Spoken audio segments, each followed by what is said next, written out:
Ladies and gents, I want to take a little bit of a look. So, sidestepping what we've just been talking about with the actors' strike, we're going to get into that a little bit now.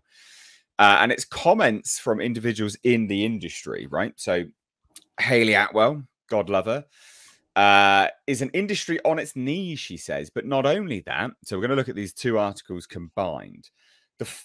This chap knows a little bit about this stuff. Former Paramount Pictures and 20th Century Fox CEO warns Hollywood is doomed if the strike continues to Christmas.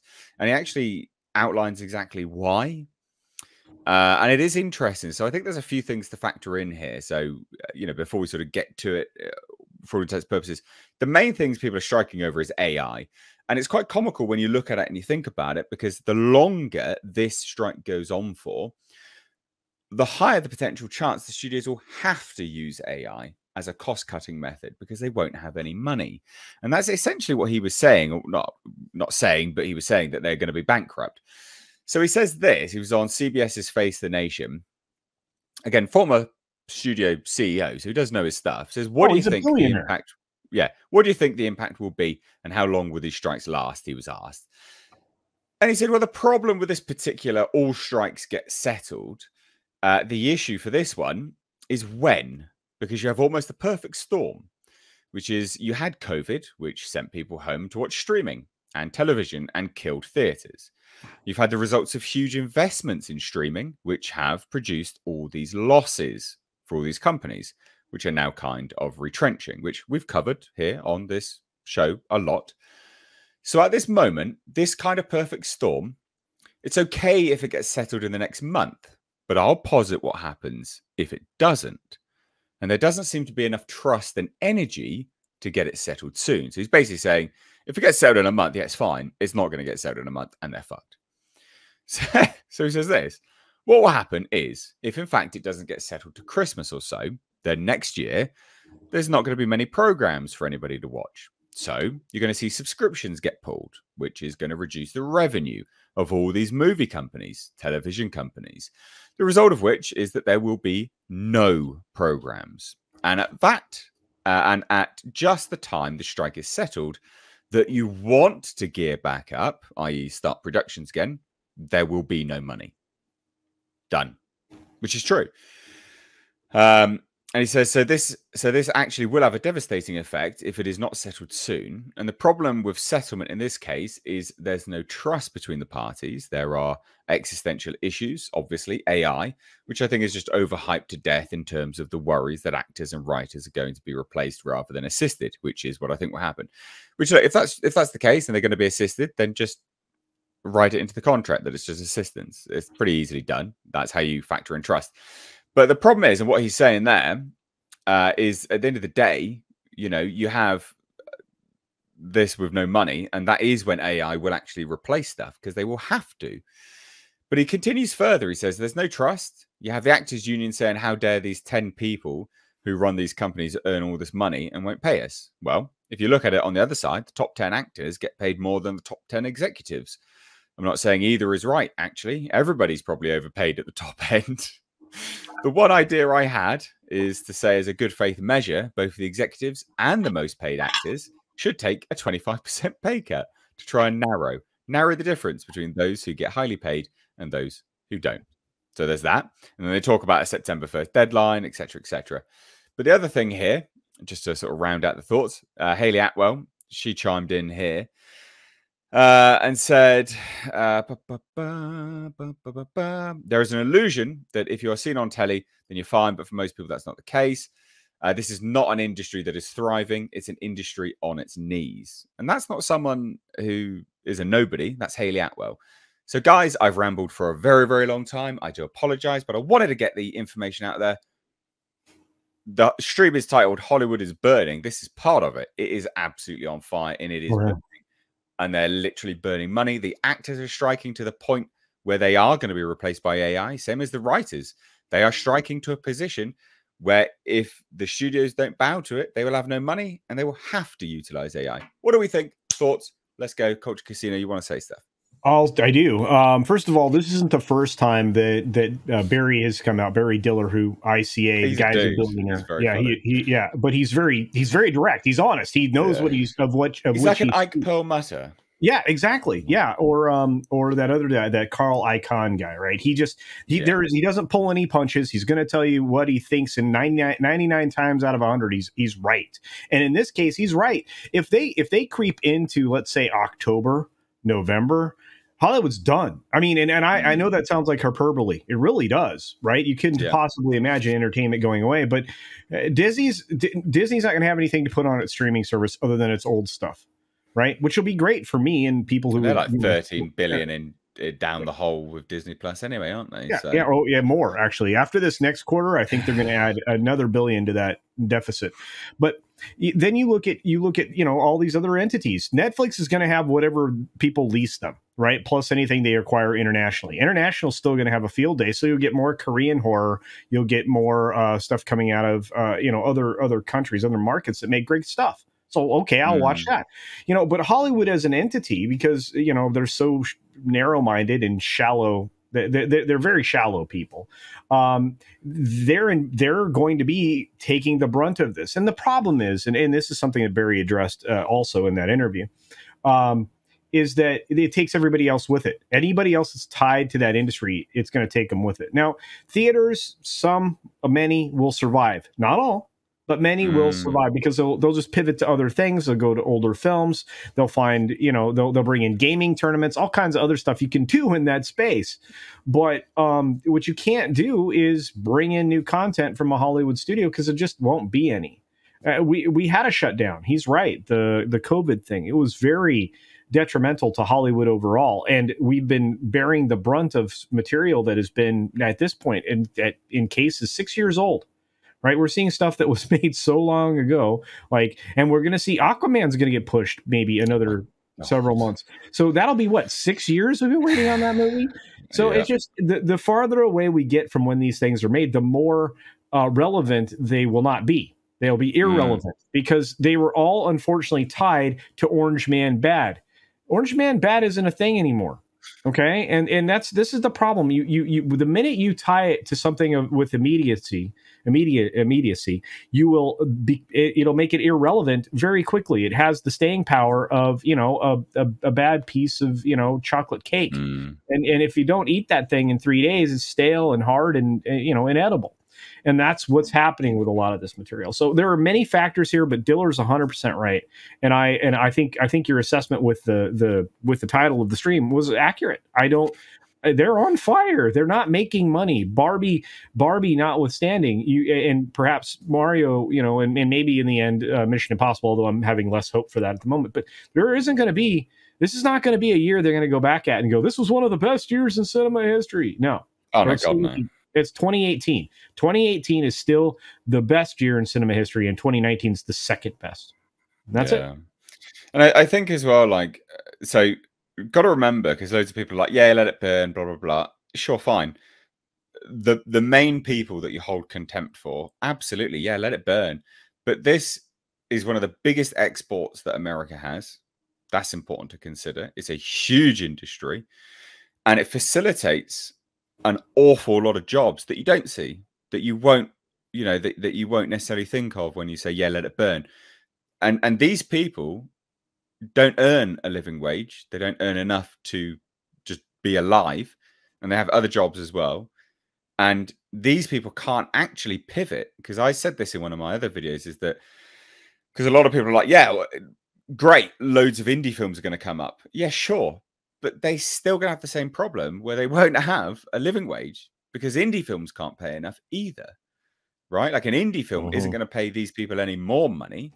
Like it's not going to pay the day players any more money than they're earning now. And those are the issues that I think, people sort of overlook when they're like, yeah, let it burn. Yeah, look. I haven't overlooked those. No, I'm talking about people in the chat and the general commentators, that sort of thing. We've had this discussion enough to know that we all think, most people, it's the people that are in eyesight that are the ones that are like, fuck these idiots. It's the people that are not in eyesight enough that you go, well, that really sucks. I do feel that way to a point, but when it comes to actors, I have very little That's what I mean. People in eyesight, people that you see. Well, right, like because the actors shut down. I care about all the teamsters and the grips and the behind the scenes folks. Yeah. Like if you're an actor and you can't make a living, guess what? You're either not that good or you should have learned by now that being an actor is not a sustainable career.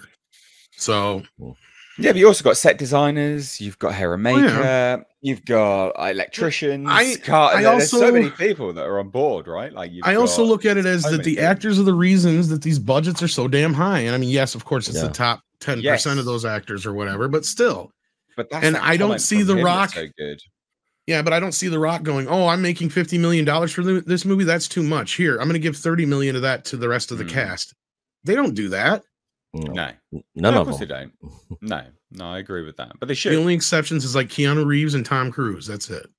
But that's part of the problem, isn't it? Is that the budgets are way too big, and the budget for the actual film itself, the actual production side of it, the stuff that you actually see, the tangibility, the stuff which is going to make the film good, actually isn't that much. It all goes on actors, it all goes on catering, it all goes on accommodation, all this stuff that is superfluous to the end result, because it is, right? Yeah. Like, you shouldn't be paying an actor. No actor is worth $26 million. They're not.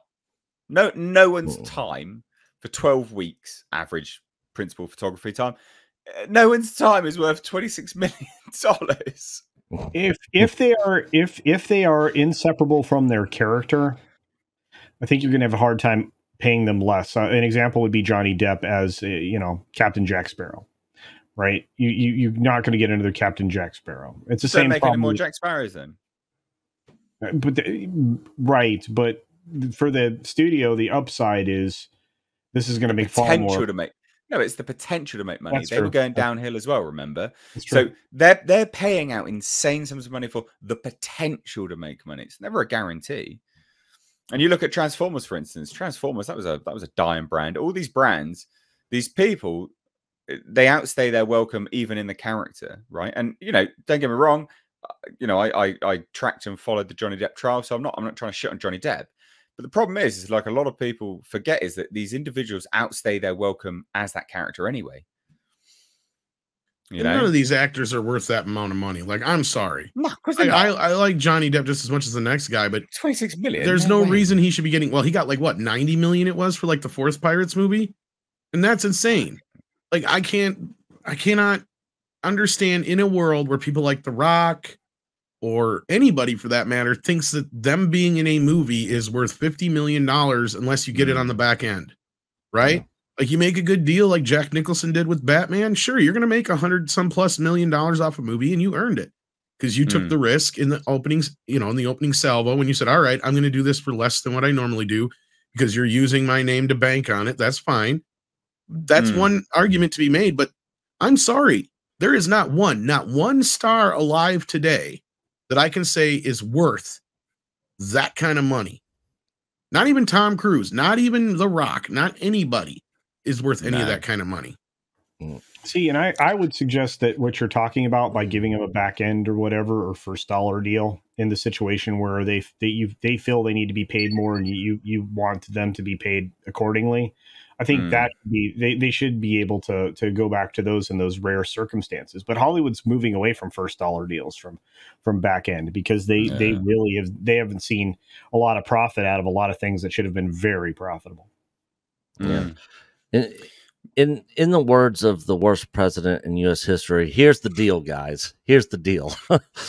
The thing is, if these actors would come to some sort of agreement, first of all, the studios, I think, should take a page out of Gareth Edwards' book with this movie, The Creator, that he's doing, where you are shrinking the budgets of these films, and then come to a point with these big time actors, the ones that want to get paid all this money, and say, look, if you guys are willing to take this massive pay cut on the front end, so that we can pay everybody else more money, and then if the movie does well, we'll pay you extra on the back end if it does well. Because also the studios are looking at it from a standpoint of, look, we have to make money too. We are taking all the risk here. We are greenlighting the stuff. We are putting up all the money. you know, and we're not doing this for free, you know. They want to return also. So the thing is, if they could make some sort of agreement with those top-notch actors on any project that gets made, there's a minimum payment that you're going to get paid for your time for making the movie. If the movie does extremely well, then you'll get paid more on the back end. That way it'll free up some of our budget. We'll also restrict the production costs down so that the people that we do have working on the project, we can also pay more money to. Well, the thing is, the problem with what you're talking about, Nick, is the unions, right? Like, and all that kind of shit. Because that's the problem they have, right? Like, is Gareth was able to do this, but that's because he didn't have, you know, a huge crew behind him doing this. Yeah. And I mean, that's the problem with Hollywood is they have 3 people doing one job, and you have to have it that way. It's because if you don't, then the guilds and the unions come after you, you know, like, and you get fined like crazy. One of my friends owns a lighting company, and I don't often talk about this, but I mean, that's what they do. They do electrics for productions. And, you know, he's like, I could survive this gig and get all of this done with half as many people. They have twice as many people because of the unions doing a gig that it makes obviously him a lot less money, but he has to charge that much more money because he's got all these people that he doesn't really need. He's like, this is nonsense. He's constantly telling me just how much money is being wasted. It's so pathetic. It's what a weird industry, right? Like, like a building site. You wouldn't have laborers, electricians, carpenters, joiners, bricklayers sat around doing fuck all. When a whole 50% more of them were doing work, would you? You'd be like, mate, are you working? Go home then. Like, what are you doing? Go home. Like, I'm not paying you. Go home. What a weird industry. What a bizarre turn of events. See, that's what it comes to. I mean, that's just nonsense. And that's something else that needs to be addressed in all this. That's just another thing that needs to be addressed between the studios and the writers and actors guild and in the unions and all that. Is the studios need to be like, look, you guys are already putting this expectation on us to have all these people, which is driving up our costs. Take this crap away from us. We don't need it. And then maybe it'll free us up to be able to pay the right people with the right amount of people that we actually need a decent amount of money. They won't want to hear that though, Nick, because that means a lot of people are going to lose their jobs. And for that to happen, I mean, and we're at a point though, like, here's the thing with these 2 strikes happening at the same time. I think that's kind of where Hollywood is getting, where I think that one executive said, we're just going to starve them out because let's be real. All the other business aside that we talked about with Barbie and other things, the studios and the producers are getting sick and tired of these big bloated budget films. They would love to go back to the days when they just made, you know, mid-level and once in a while did a bigger movie, because the producers especially are getting to the point where these superhero movies and big action films are not worth the budget compared to the amount of money they bring in.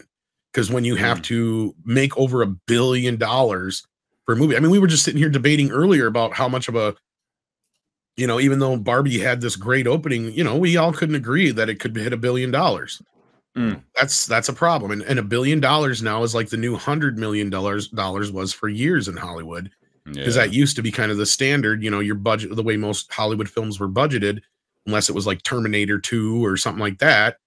As long as you made $100 million, you were golden. Like that was considered a hit, or it would be like the equivalent of like a gold or platinum record in the music industry, right? Like that was kind of what you wanted to hit. And if you hit more than that, like, oh my gosh, you're hitting Star Wars level type numbers, you know? But then when we saw a bunch of Avenger movies and stuff like that, making the kind of money that those kind of movies did, well, of course the studios are like, give me more of those. Margin. Yeah. Everyone elevated the margin. Well, you know, it'll be interesting to see how this unfolds, guys. I mean, we'll obviously keep covering it, obviously. But it'll be fascinating to see where it ends up and where it lies, because the UK side of SAG equity, they can't strike. It's deemed illegal, unlawful striking. So there will still be some productions happening, but it may have to all just be done outside of Hollywood, which is hilarious because that's part of what they're striking for, which is trying to keep it in Hollywood. It's absolutely ridiculous. I mean, and which is comical. Yeah, it's comical as hell when you look at it like that. It's like, well, no, it's illegal. You can't strike. All right, then. Well, we'll just get all the equity members to do it then. Culture was going to say something here too, but I wonder if he was going to say basically this. And this is something we've already seen outside of Hollywood is there's still a bunch of productions and things going on because they haven't made a lot of shit in the U.S. for a long time. A lot of stuff's done in the UK. And what isn't done in the UK is usually done in Canada. And before that, they used to send a lot of shit to Australia. You realize most of the movies you saw in the 2000s were shot in Australia? Yeah, Australia was basically all the MonsterVerse movies were. Yeah, all the MonsterVerse movies, a bunch of the Mission Impossible movies, all of the anything that you've seen with cool deserts and cars. Pretty much anything from like 2000 to 2015 or whatever it was. Yeah. Yeah.